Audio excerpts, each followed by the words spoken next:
حضرت پیر و مرشد اور اعلیٰ حضرت اور استاد زمن کے اشعار اس کے اندر ایک خاصیت یہ ہے، اس میں مبالغہ نہیں ملے گا، کبھی مبالغہ حرام ہو جاتا ہے، جو بات ہے ہی نہیں اس بات کو مبالغہ کر کے اس کو پیش کرنے کی، حالانکہ اس کے وجود بھی نہیں، یہ بھی حرام کی زمرے میں آ گیا۔ باپ بیٹے اور چچا یعنی دو بھائی اور یہ بیٹے اعلیٰ حضرت حضور مفتی اعظم کے کلام میں آپ کو کہیں بھی تصنع و بناوٹ اور وہ مبالغہ نہیں ملے۔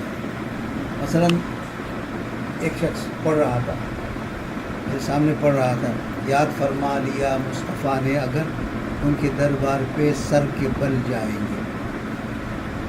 میں نے کہا کہ 2 قدم سر کے بل ذرا چل کے دکھا دو کیسا کریں، آئے کسی میں سکت؟ آپ جب یاد فرما لیا مصطفیٰ صلی اللہ علیہ وسلم، ہمیں ہندوستان میں یا وہ ہے عرب شریف میں، اب تم کیا دعویٰ کر رہے ہو؟ سر کے بل جاؤ گے، یہ جھوٹ ہوا یا نہیں؟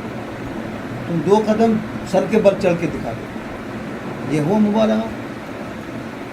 یعنی آپ صحیح طور سے اگر دیکھا جائے یہ اس کے زمرے میں آ گئے، حرام ہے، جھوٹ ہے، لیکن اعلیٰ حضرت کے کلام سے خدا خیر سے لائے وہ دن بھی نوری، مدینے کی گلیاں بہارا کرو۔ یہ کہاں کہہ رہے ہیں؟ ہندوستان میں، ہندوستان میں خدا خیر سے لائے، تمنا ظاہر کریں کہ کاش اللہ نے، اور یہ میں نے اپنی دونوں آنکھوں سے دیکھا، اس شعر کی حقیقت حضرت نے پوری کر دی۔ مدینہ کی حاضری دیے، اس کے بعد حاضری دینے کے بعد پھر پیچھے جو خدام ہوتے تھے پہلے، اب تو یہ مشین لگتا ہے نا صفائی کر، پہلے تو جھاڑو لگاتے تھے خدام، آتے تھے جھاڑو کندھے کے اوپر کھڑے ہوئے، تو ان کا اوقات یہ بہتر جانتے ہی اس وقت ڈیوٹی دیتے تھے ہر مشین کے لیے۔ تو تہجد کے چبوترے پہ آئے پر حضرت پر وہ رقت طاری ہوئی جسے حقیقت میں مصطفیٰ رضا کہتے ہیں۔ میں نے زندگی میں حضر اور سفر کے اندر صرف 3 مرتبہ، وہ واقعی جو چہرہ جسے مصطفیٰ رضا کہتے ہیں، وہ میں نے اپنی زندگی میں سفر و حضرت اقرب قریب، یعنی سارا کام حضرت کا میں کرتا ہوں، صرف 3 مرتبہ دیکھا، اور ان 3 مرتبہ میں سے ایک یہ مرتبہ تھا، ایک کہ بس آ گئے حضرت پر وہ کیفیت طاری ہو گئی۔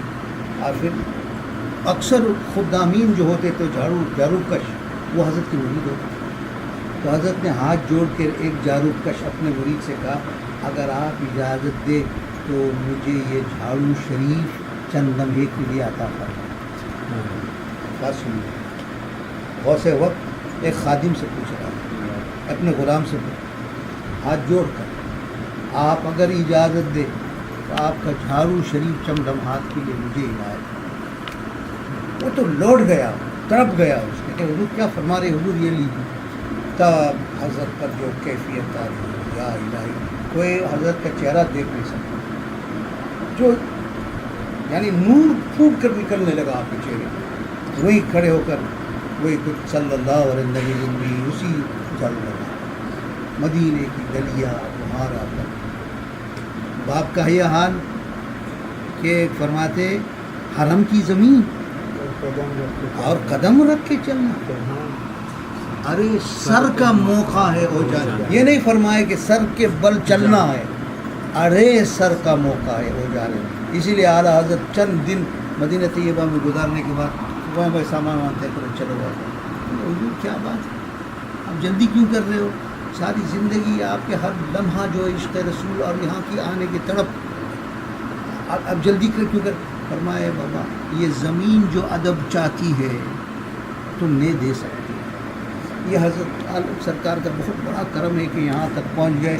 اب کہیں غلطی ہو جائے تو تمام نیک اعمال مل جائے، چلو اب چلو، ہوگی زارد چلو۔